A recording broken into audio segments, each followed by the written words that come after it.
In the early months of 1603, the aging Queen Elizabeth I, the last Tudor monarch, began to show signs of profound physical and emotional decline. For a woman who had ruled England for over 44 years with sharp intellect and commanding poise, her deterioration was alarming, not just to her court but to the entire kingdom. At 69 years old, Elizabeth had outlived most of her contemporaries and countless threats to her reign, from plots and invasions to political enemies and deadly illnesses. Yet now, in her final months, it wasn't war, treason, or pestilence that claimed her. It was something more elusive, more deeply human.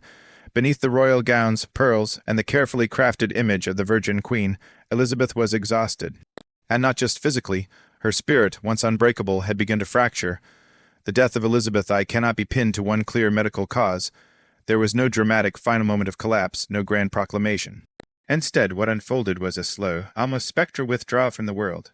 Many observers described it as melancholia, an ancient word with roots in the Greek term melancholia, literally black bile, a condition thought to arise from imbalanced humors and characterized by deep sadness, fatigue, and detachment. But what Elizabeth experienced wasn't just sadness. It was grief in its most complex form. It was the psychological unraveling of a monarch who had ruled alone, sacrificed love for power, and was now left to face death alone in the echoing halls of Richmond Palace. One of the most poignant aspects of her decline was her reaction to the death of her closest friend and adviser, Robert de Veru, the Earl of Essex. In 1006, Elizabeth signed his death warrant after his failed rebellion against her rule, a decision that haunted her. Though Essex had betrayed her trust, he had also once been a favored companion, perhaps even the final romantic link in a life of renounced intimacy. In the years following his execution, Elizabeth was often reported to stare into space, silent and cold, as if the act had frozen something inside her. Historians have long speculated that this act signing Essex's death warrant may have triggered the emotional descent that eventually took hold. It wasn't just guilt. It was the recognition that, one by one, everyone she had ever loved or relied upon was gone. Her court was now filled with younger men and women, unfamiliar with the fire she had walked through. She was in essence a queen out of time. The world Elizabeth knew had shifted, subtly but surely. She had become a relic, still revered but increasingly isolated. The fierce vitality that had defined her youth, her bold speeches, her quick wit, her fearless political maneuvers, had faded. The woman who once stood defiantly against the threat of the Spanish Armada, who inspired paintings and poems and fear in the hearts of enemies, now sat for hours on end in silent contemplation, refusing food, refusing comfort, even refusing to rest. She would sit motionless for days on cushions on the floor, dressed in layers of regal black, her fingers wrapped tightly around a rosary, eyes fixed on something no one else could see. It wasn't madness in the way we understand it today. It was something more solemn. A reckoning. Her physicians tried everything. They urged her to take medicine, to sleep, to eat. But she refused. Again and again, she turned away from those who tried to help her. The queen, who once commanded fleets and armies, now resisted even the suggestion of going to bed. She feared she would never rise again if she did, and perhaps somewhere deep inside she knew that was true. There is something devastating about that image, the once mighty ruler now curled up on a pile of cushions, shrinking not from illness but from time itself. Her body began to betray her as bodies do when the mind begins to let go. She grew thinner, her hair grew brittle, her teeth already a source of pain for years, were now barely able to chew. Her skin paled to an almost translucent hue, a ghost of the alabaster mask she once painted on so carefully. Those who saw her in these final days often used the word spectral, and yet, even in this state, Elizabeth retained an eerie kind of authority.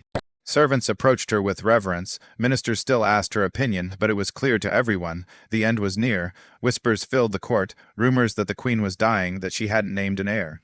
That chaos would follow, and in truth, she had avoided the question of succession for far too long.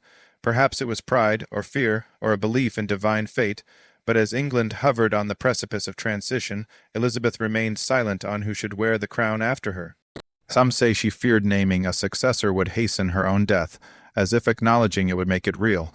Others suggest she simply couldn't bear to imagine anyone else on the throne she had given her entire life to. When James VI of Scotland was finally named as her heir, it was done more out of necessity than planning. Elizabeth, weakened and withdrawn, was barely able to affirm the decision. The crown she had guarded so fiercely for over 4 decades was being passed on not with ceremony, but with a whisper.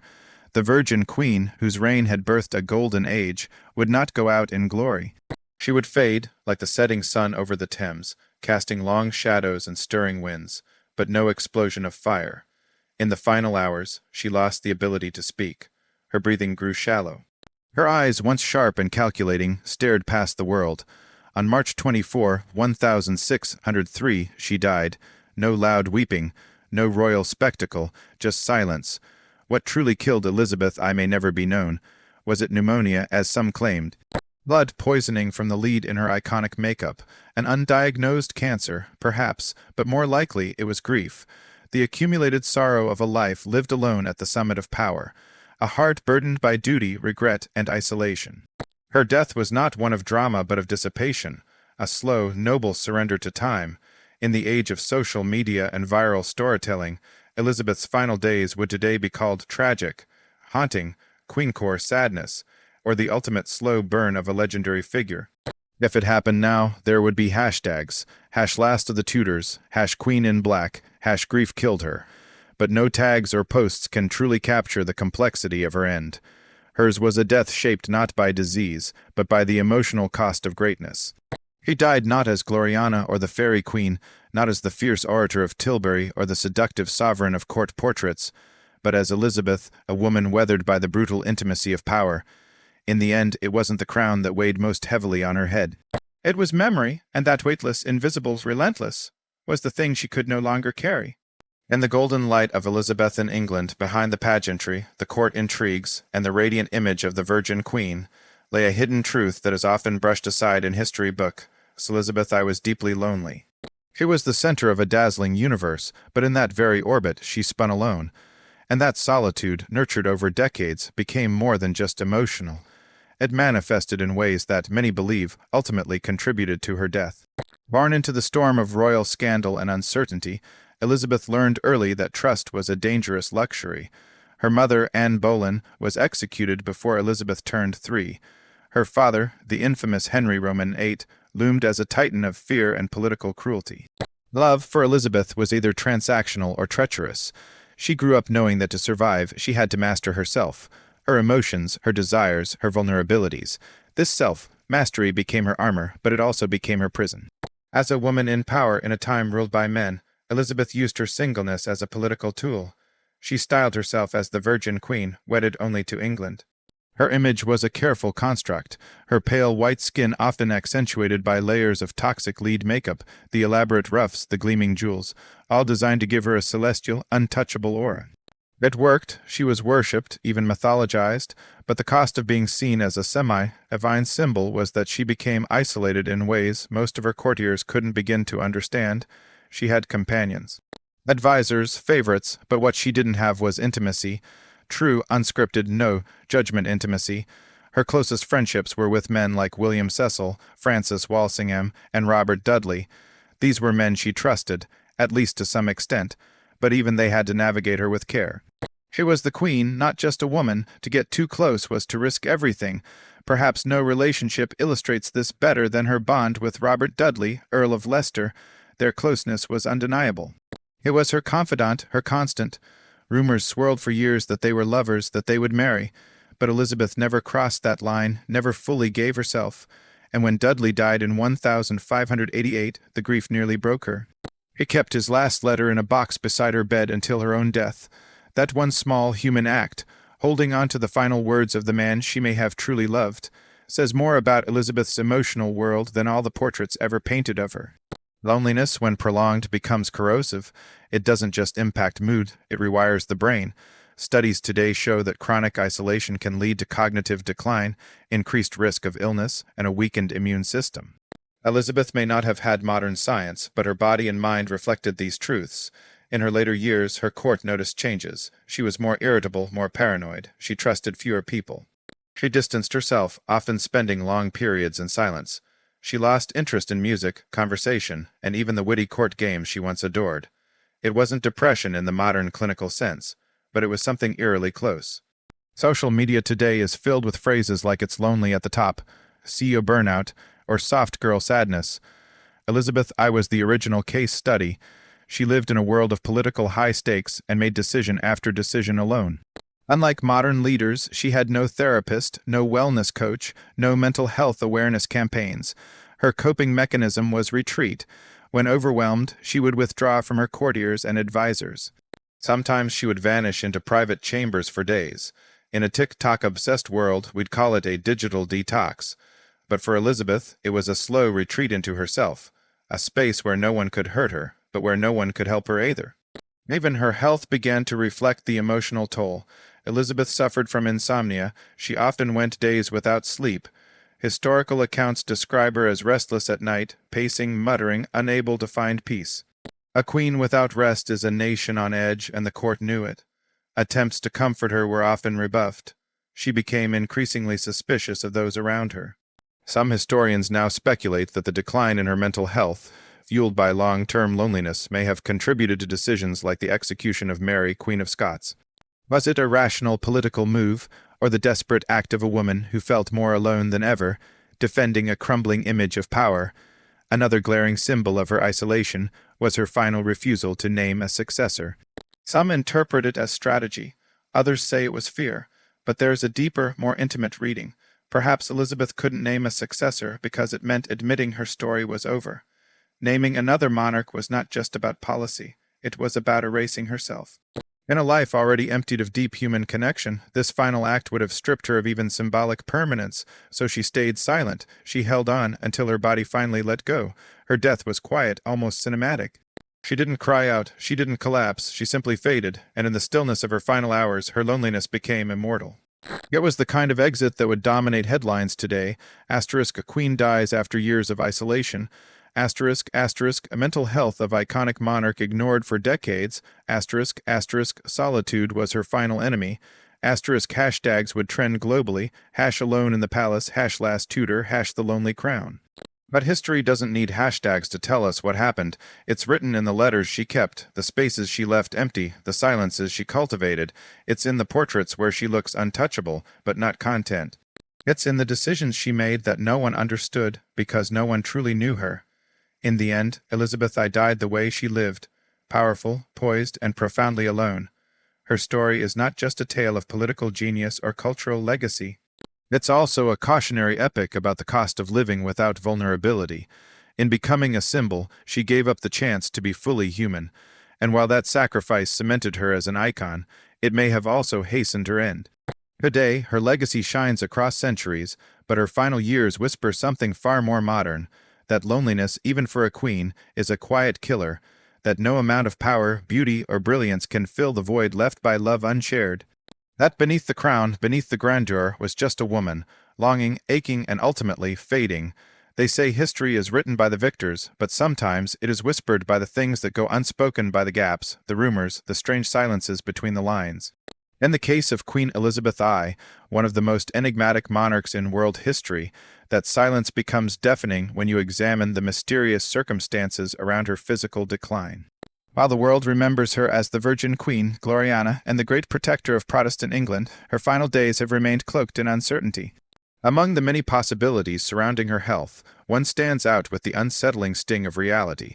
The Queen may have unknowingly poisoned herself for years.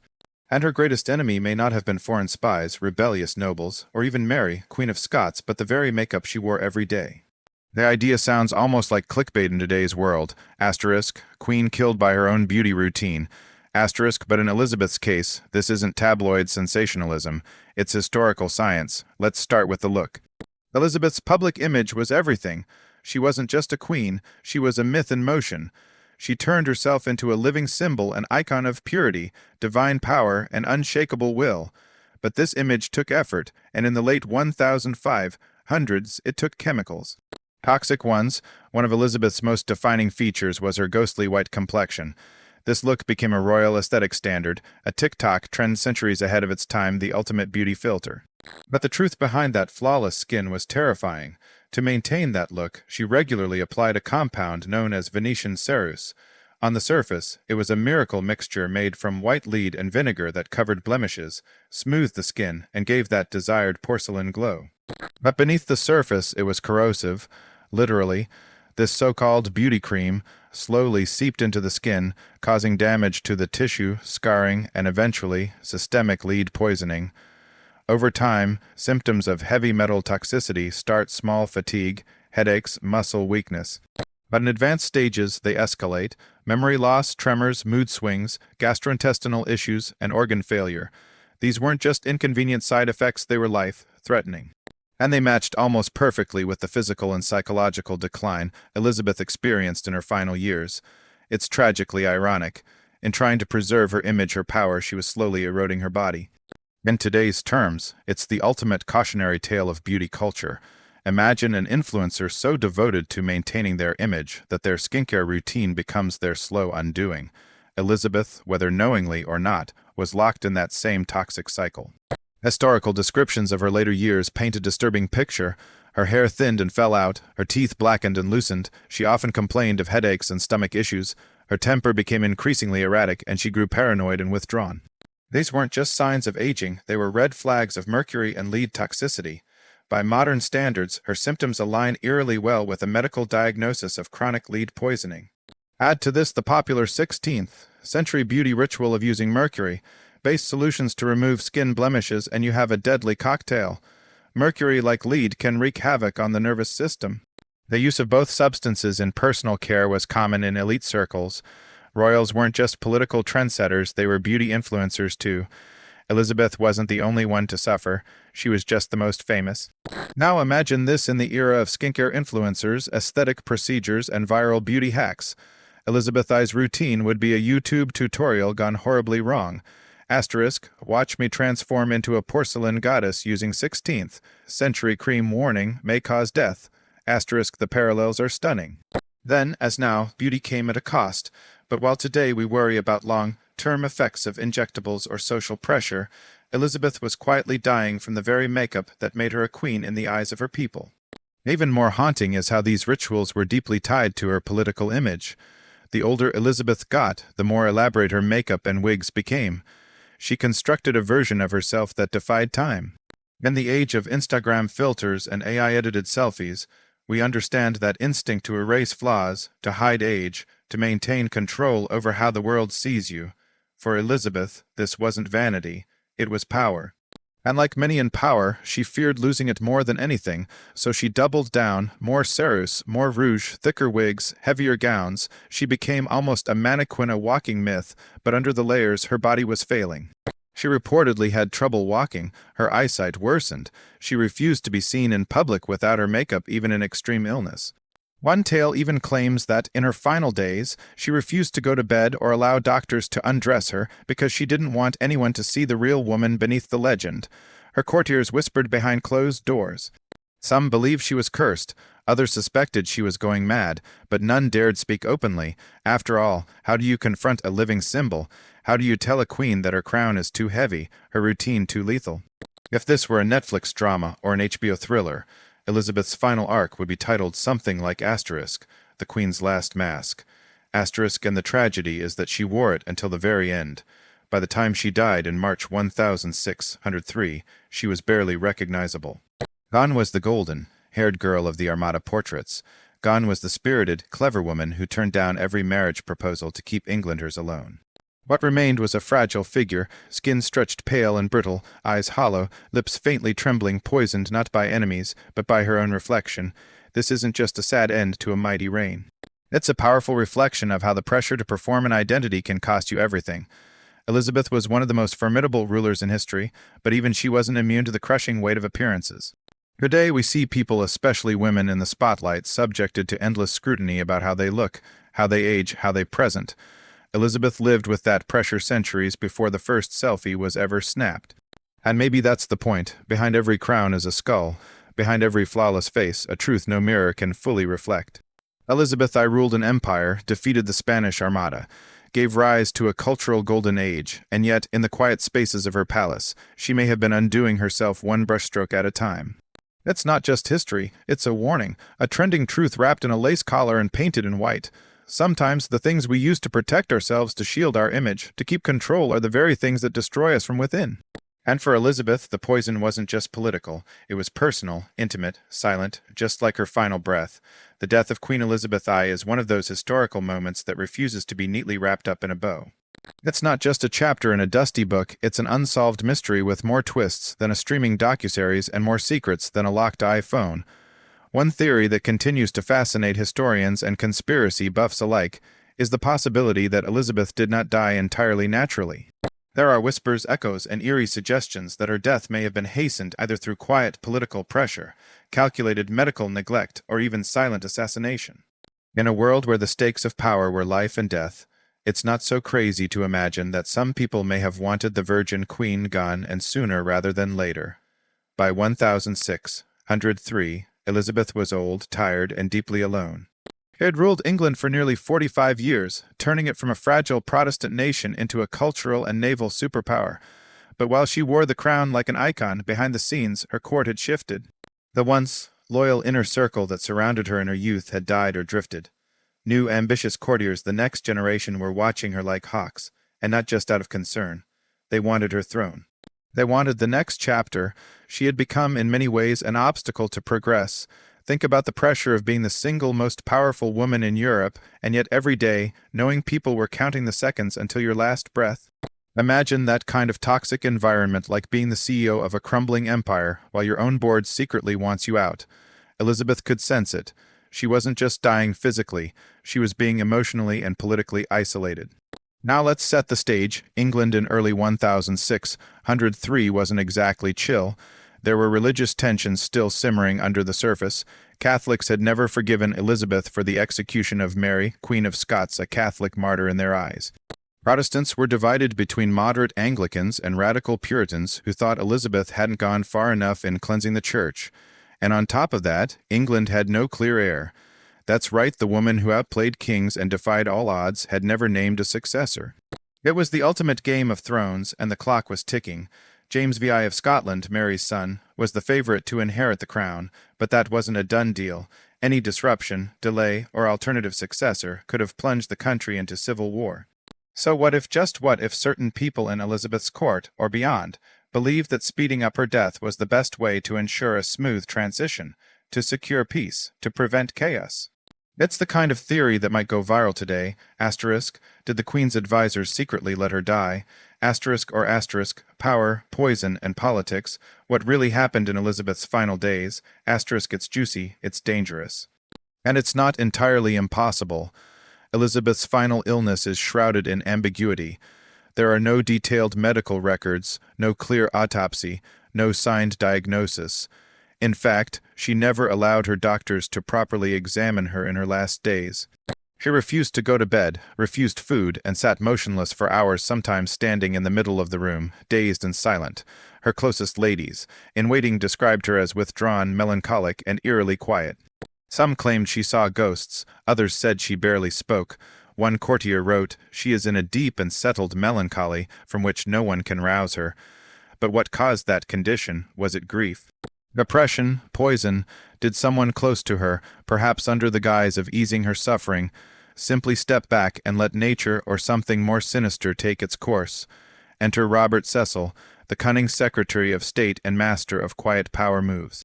Cecil had been orchestrating Elizabeth's succession in secret for years, aligning with James of Scotland behind the scenes to ensure a smooth handover. If Elizabeth lived too long and changed her mind, or worse, named someone else, everything could fall apart.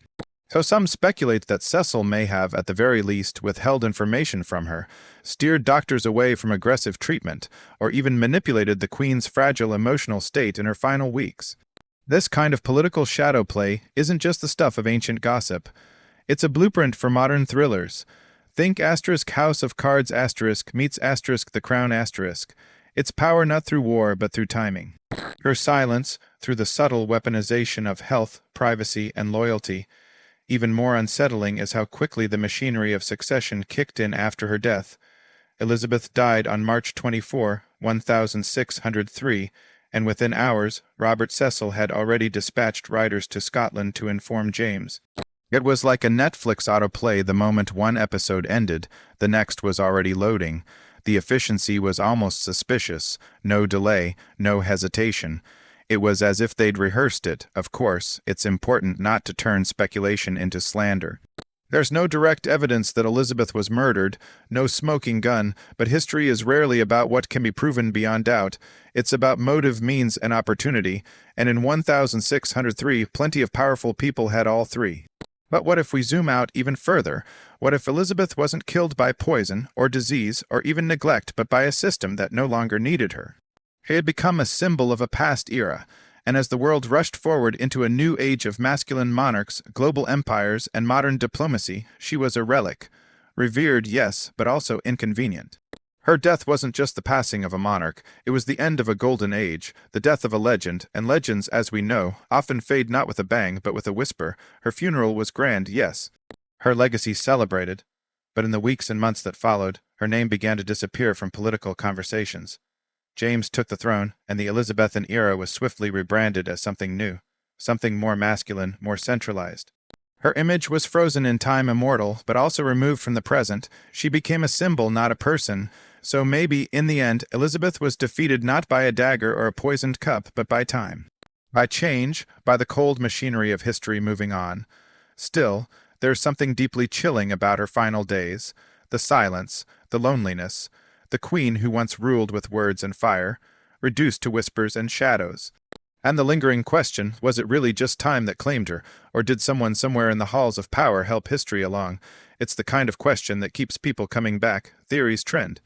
TikToks speculate, historians debate, but the truth may have been buried with her in Westminster Abbey, and maybe, just maybe, that's exactly how they wanted it. In the final chapters of Elizabeth I's reign, a strange and haunting silence filled the air.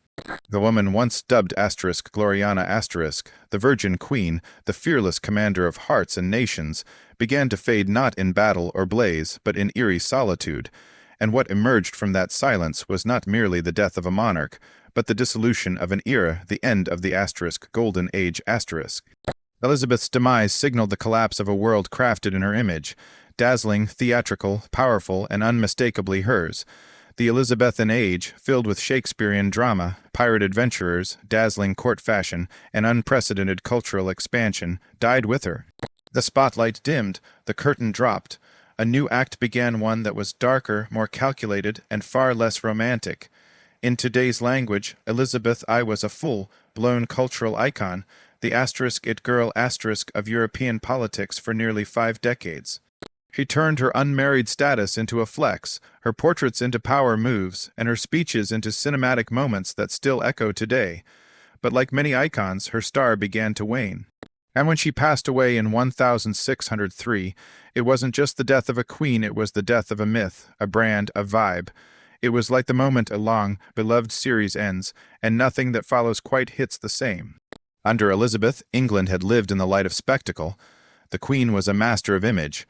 Her elaborate gowns, powdered face, and signature red wig weren't just fashion, they were carefully curated symbols of control and immortality. She presented herself as the body politic an untouchable symbol above aging and death, but in her final days even that powerful image crumbled. Her refusal to be seen, her rejection of food and conversation, her silent pacing and vacant stares, it was as though she was dismantling the myth of herself, piece by piece, and that dismantling echoed outward. When news of her death broke, the mourning was immediate but brief. The emotional center of the court vanished. The voice that once held Parliament in check, tamed nobles, and stirred soldiers into battle, was now just an echo. England, for all its growth under her reign, suddenly looked vulnerable. The vision Elizabeth had fiercely maintained of unity, independence, and Protestant identity now felt like a glittering illusion. Let's talk about Shakespeare, yes, the bard himself. William Shakespeare's entire rise happened under Elizabeth's rule. His plays from Henry V** to Twelfth Night* weren't just entertainment, they were part of the national conversation. They captured the ambition, chaos, and humanity of a country being reinvented. Elizabeth even attended some of his performances, but with her death, the tone of the English stage changed too. The optimism and lyrical heroism of Elizabethan drama gave way to the murkier, more cynical vibe of the Jacobean period. Suddenly, we had Macbeth Othello and King Lear stories drenched in betrayal, madness, and doom. It's like the cultural mood dropped overnight. The change wasn't limited to the arts. Under Elizabeth, England's identity had been clear. Cut, fiercely Protestant, proudly independent, and culturally distinct from Europe. But as James VI of Scotland took the throne and became James I of England, that clarity blurred. James was a foreigner, Scottish, yes, but still viewed by many English as an outsider. He was male, married, and Catholic, friendly. The Virgin Queen's court of glamour, intrigue, and sharp-tongued wit transformed into a quieter, more conservative and male-dominated space. If Elizabeth's rule was the equivalent of a royal renaissance, James's was the gritty reboot. Economically and politically, shifts were happening fast. Elizabeth had left behind a mixed legacy. England was more stable than it had been in decades, but the crown was deeply in debt. The war with Spain had drained the treasury. Her reluctance to name a successor had delayed planning and created uncertainty. When James took over, he inherited both the glory and the baggage of her reign, and just like a trending scandal that won't go away, questions about Elizabeth's legacy became a constant hum in his court. Even the religious landscape began to change. Elizabeth had always walked a careful line, maintaining a Protestant state while avoiding extreme Puritanism, but James had his own agenda. Under him, the King James Bible would be published, shifting religious tone and language for centuries. And the seeds of the Gunpowder Plot, a Catholic conspiracy to blow up Parliament, were planted not long after Elizabeth's death. Her balanced, if fragile, religious compromise had evaporated. The image of Elizabeth herself also began to transform. In life, she had been venerated a living goddess to her people. In death, she was mythologized, but also politicized. Her story was repackaged, repurposed, and sometimes even rewritten to suit the narratives of those in power. She became a distant, almost fictional figure, a golden memory used to contrast the more turbulent present. It's worth noting the cultural whiplash. Elizabeth's reign was about human potential. It was the time of exploration, of Sir Francis Drake circumnavigating the globe, of Sir Walter Raleigh launching doomed but ambitious colonies in the New World. England was stepping onto the global stage with swagger. Post-Elizabeth, that confidence gave way to darker themes: political paranoia, court corruption, witch hunts, and internal suppression. The swagger was gone. The aesthetic changed from radiant light to brooding shadow. In a way, her death marked the beginning of modern statecraft. Elizabeth had ruled through charisma, spectacle, and emotional intelligence. Her power was personal, magnetic, and performative. After her, rule became more bureaucratic, more impersonal. The state began to replace the monarch as the central force. It was like shifting from influencer-led branding to algorithm-driven systems, less human, more mechanical. There is something deeply poetic and tragic in that transformation. Elizabeth built a nation in her image, only to have that image erased the moment she was gone. And perhaps that's the price of being a symbol. Your power lives in the moment, but your relevance dies with the moment too. One day you're the trend, the next day you're history, and yet Elizabeth never fully disappears. Like a classic meme or a timeless quote, she keeps resurfacing. Her ghost lingers in every conversation about powerful women in leadership, in every depiction of female monarchs on screen, from the crown to reign. Her story is reposted, remixed, reinterpreted. Because deep down, we're still captivated by the woman who defied marriage, defied foreign invasion, defied assassination attempts, and defied expectations. But we also remember her as the queen who died alone, wrapped in silence, surrounded not by cheering courtiers, but by uncertainty and shadows. Her death wasn't just the end of a life, it was the glitch in the system. The buffer between the myth and the reality, the pause before a different, colder version of England emerged. In the end, what collapsed wasn't just a monarchy, it was a world view, the Elizabethan lens, hopeful, expressive, filled with poetry and ambition, shattered. And in its place came something harder, more cynical, more calculated. So the question lingers, did Elizabeth shape the world, or did she simply hold back its darker currents for as long as she could? When she died, did the lights go out, or did we finally see the shadows that had always been waiting? One thing is certain, her death changed everything, and just like a trending drop on release day, once it happened, nothing was ever quite the same again.